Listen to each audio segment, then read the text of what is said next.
Assalamualaikum warahmatullahi wabarakatuh. Alhamdulillahirabbil alamin wassalatu wassalamu ala asrofil anbiya'i wal mursalin wa ala alihi wa ashabihi wa man tabi'uhum bi ihsanin illa yaumiddin. Amma ba'd. Pemirsa, Allah Azza wa Jalla telah berjanji kepada hambanya yang beriman, yang menuntut ilmu, kemudian yang berilmu dengan meninggikan beberapa derajat. Dalam surat Al-Mujadalah ayat 11 disebutkan, yarfa'illahu alladzina amanu minkum walladzina utul ilma darajat wallahu bima ta'maluna khabir. Allah niscaya akan mengangkat orang-orang yang beriman di antaramu dan orang-orang yang diberi ilmu beberapa derajat. Allah Maha teliti terhadap apa yang kamu kerjakan.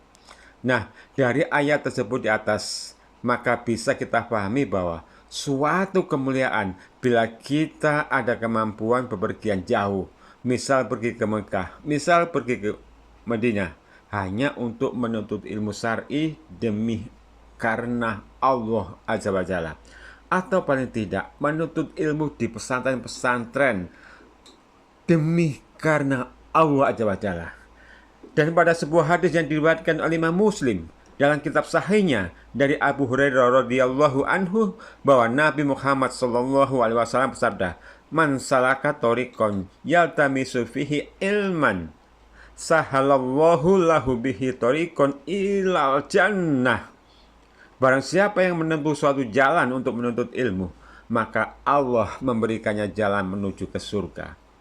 Nah, dari firman tersebut kita bisa paham mengapa sang penuntut ilmu yang beriman ditinggikan beberapa derajatnya.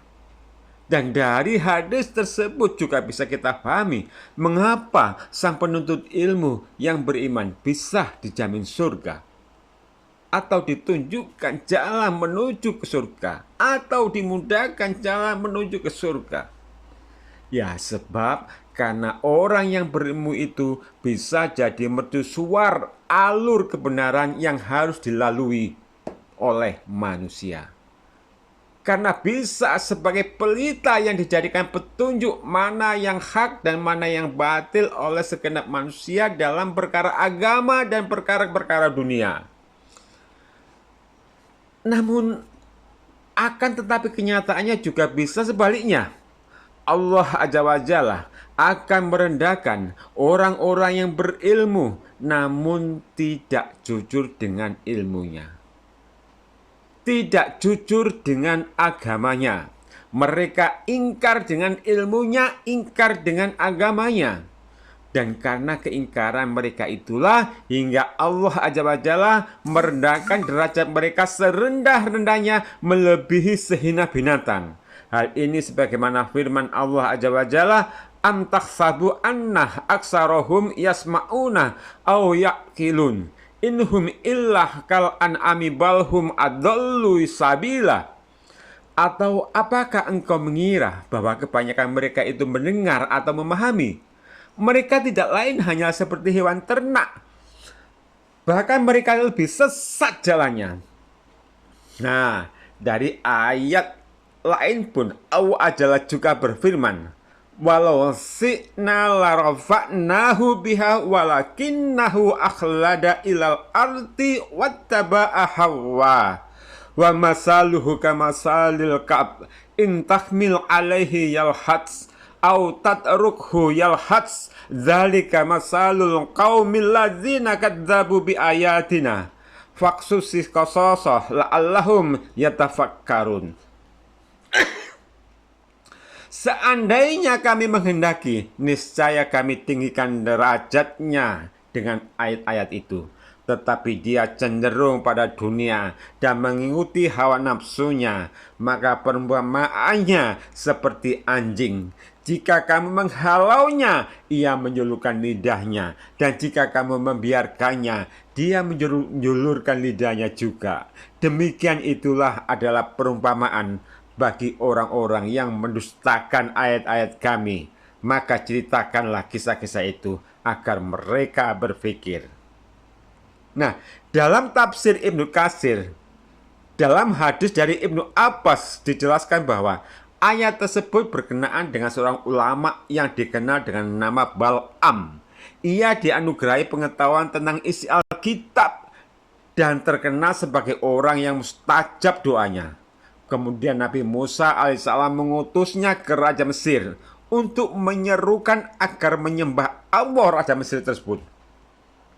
Akan tetapi Raja Mesir memberinya sebagian dari wilayah kekuasaannya dan memberinya banyak hadiah kepada Bal'am sang ulama tersebut.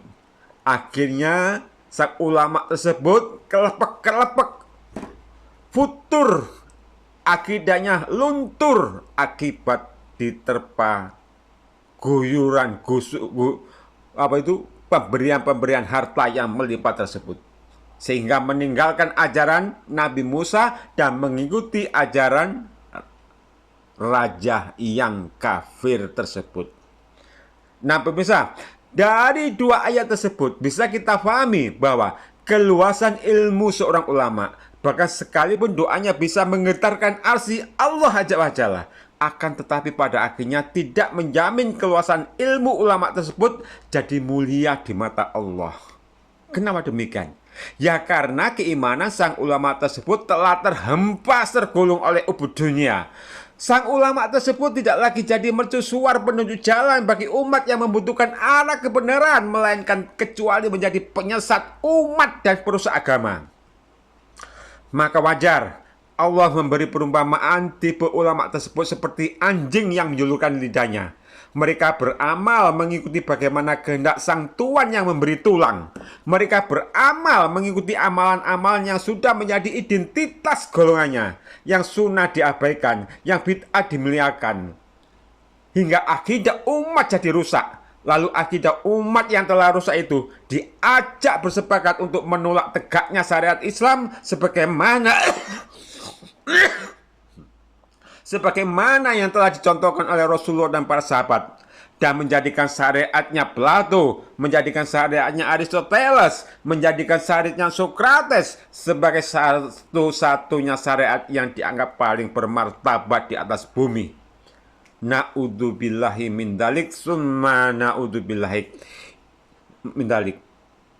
Nabi Musa, inilah akhir zaman, di mana zaman yang banyak bermunculan ulama-ulama penyesat yang tidak condong pada sunnah, yang tidak condong pada kemurnian tauhid, melainkan memuliakan bid'ah, melainkan merusak akidah Islam dengan berbagai macam model kesyirikan, yang condong kepada adopsian karya-karya Yahudi, dengan Sokratesnya, dengan Platonya, dengan Aristotelesnya, lalu menghinakan syariat Islam, sementara ia sendiri adalah beragama Islam. Inilah karena akidah yang rusak. Na'udzubillah min dzalik, summa na'udzubillah min dzalik. Subhanakallahumma wa bihamdika asyhadu an la ilaha illa anta astaghfiruka wa atubu ilaik. Wassalamualaikum warahmatullahi wabarakatuh.